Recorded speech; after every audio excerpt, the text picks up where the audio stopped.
I want to introduce you to the town of Summerfield, Pennsylvania, and an old bridge that was built in 1818. You can see it all behind me right now. Unfortunately, the town of Summerfield has been flooded.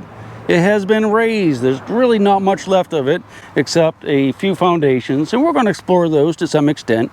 But primarily, I want to look at that bridge, and I'm going to tell you all about it on a walk down there. Right now, we're walking on what was a portion of the National Road, which was built in the early 1800s. Like I said, around 1818 is when that bridge was dedicated. You see these boat docks here? This is the normal level of the lake. And the lake is formed by a dam that's just downriver that was built by the Army Corps of Engineers for flood control to help protect the city of Pittsburgh. If you look behind me, you can see the bridges, and those are the Route 40 bridges, and they're one's still in use, and of course you can see one was abandoned some time ago, and they were built to replace this bridge we're going to go look at right now. This entire valley, up to what we call a wash tub line over there, see that line? That's the normal height of the water during the summer when the lake is full. So this entire valley had a town in it, and it was a town called Summerfield.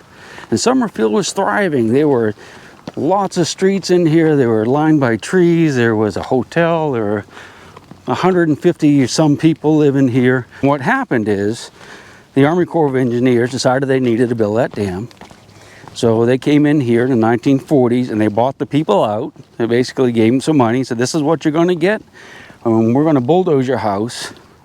You might want to leave because it's going to be under 90 feet of water soon. So everybody had to leave. You can see the piles of rocks around me, and these are some of the remains of the houses and their walkways and their outbuildings and the hotel. But a lot of this is covered up with silt and stuff, so you can't see a lot of it. But try to imagine what this looked like back in the day when there were houses, there was hotels, there were all kinds of businesses.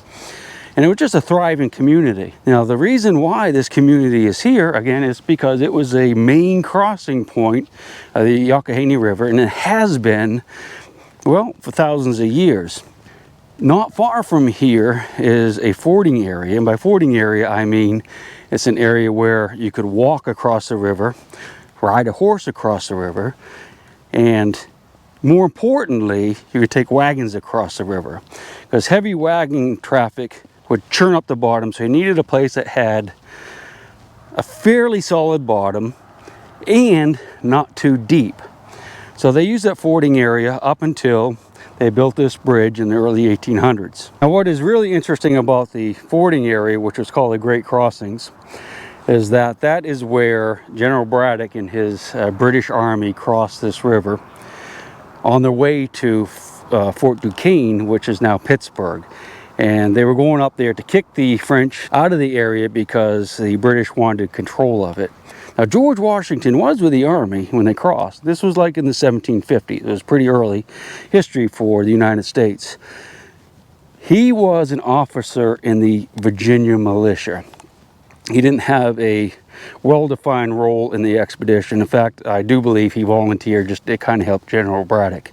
So the really interesting about George Washington in this time frame that you don't really read about much is that he wanted to be a commissioned officer in the British Army.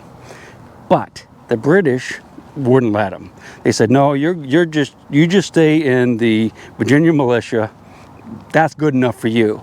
And I think he held a grudge because sometime later in his life, George Washington became one of the main people to help in the revolution that broke ties with Great Britain. What you see here is a concrete foundation. I'm not sure what this went to. It could have been a store or a hotel. But concrete wasn't really used in the United States too much until like the late 1800s, early 1900s. So this would have been a building that was not original to the founding of Summerfield, which I forgot to tell you was founded in 1816 in expectation of this crossing and the funneling of all the people going west, all the wagons going west, and needing places to stay, needing supplies. So that's why Summerfield is here. This appears to be the remains of an old, I would guess this is a cistern. Now a cistern is something that would provide water for a community or even a house. And you got to remember that although there's a river here and it's flowing and it flows year round, people just didn't belly up to water like that and start drinking because it could make you sick. People understood that there was a problem just drinking stream water or river water. So they would build cisterns where the structure would be here with a roof, and it would rain on the roof, and it would go down into the gutters, and it would travel across, go down the pipe into the cistern, and they would have fresh rainwater. No contaminants in it whatsoever. Well, unless like a mouse or something or a rat fell in there and drowned, which happened a lot. So you had to seal them up tight. Getting close to the bridge, so I'm getting really excited. This is really cool. But looking back uphill, you can see the remains of Old Route 40, and that was built in the early 1800s, so it's been here a long, long time. Look at this cool little stone wall going across here. Isn't that interesting? Look, walkway, so you would have houses probably back here, and big oak trees or maple trees, lots of shade. It must have been a wonderful place to live. Let's take a look at the water, and we'll look at the bridge from the side down here. Youghiogheny River is flowing down there, and you notice it's kind of a cliff here, and this is probably the reason they picked this location for the bridge. The road could come down off of this hill, travel down toward the river, going across, and they'd hit the other side, and they could just keep on going. So it was a neat place to build a bridge, although I have to admit that I've not really ever seen a place where the one side of the bridge was so much higher. Let's take a little walk down through here. I don't think we can get, well, maybe we can get close. I'll try to get right up against the rocks.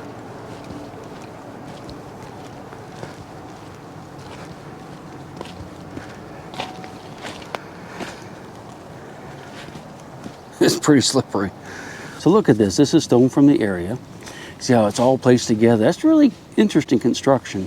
We have bridges where I live in Maryland that are for the National Road, and they don't look like that. That's very different. Nice big stone arch there. These rounded edges right here are for flood water, so when trees and stuff would come down in floods, they could hit this and they wouldn't destroy the ends of the bridges. You can see that out there, called buttresses. So, old bridge, 1818. You can imagine the happiness of the people in this area, not having to ford the river at the great crossings every time they wanted to go across the river.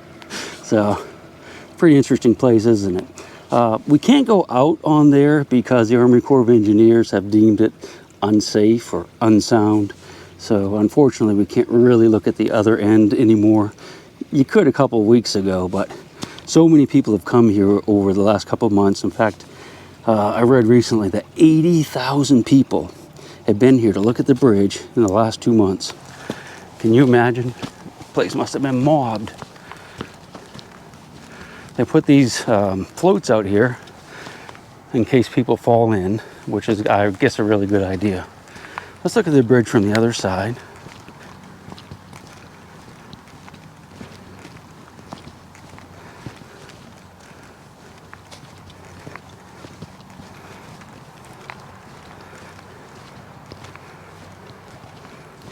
You can see there's a debris field here of bricks. That's because there are actually buildings up here and houses right up here, so the bricks just kind of fell over and they're tumbling down the hill. Boy, look at that. If you look at the bridge from this side, you'll notice that it's actually in much worse shape. And the reason is because when it floods, I guess, the water comes through and it kind of swirls around. You got your buttresses to help protect the arches there, but it's really eating away at this side of the bridge. Concrete on the far side is a recent thing. Well, recent. Had to be built before the 1940s. It's hard to believe that was 80 years ago. All right, so I've given you a basic tour of Summerfield and the bridge. Just a beautiful piece of history. I hope you enjoyed it, and guess what? We're gonna go look at some other towns in this valley that were flooded, similar to Summerfield, not quite as big, but with great interest. I hope you join me for that. Mother Earth, you are my lady, my big round baby. I'll rock you until I go to sleep. She don't care if you're dying or if you're living or somewhere in between. This is fine.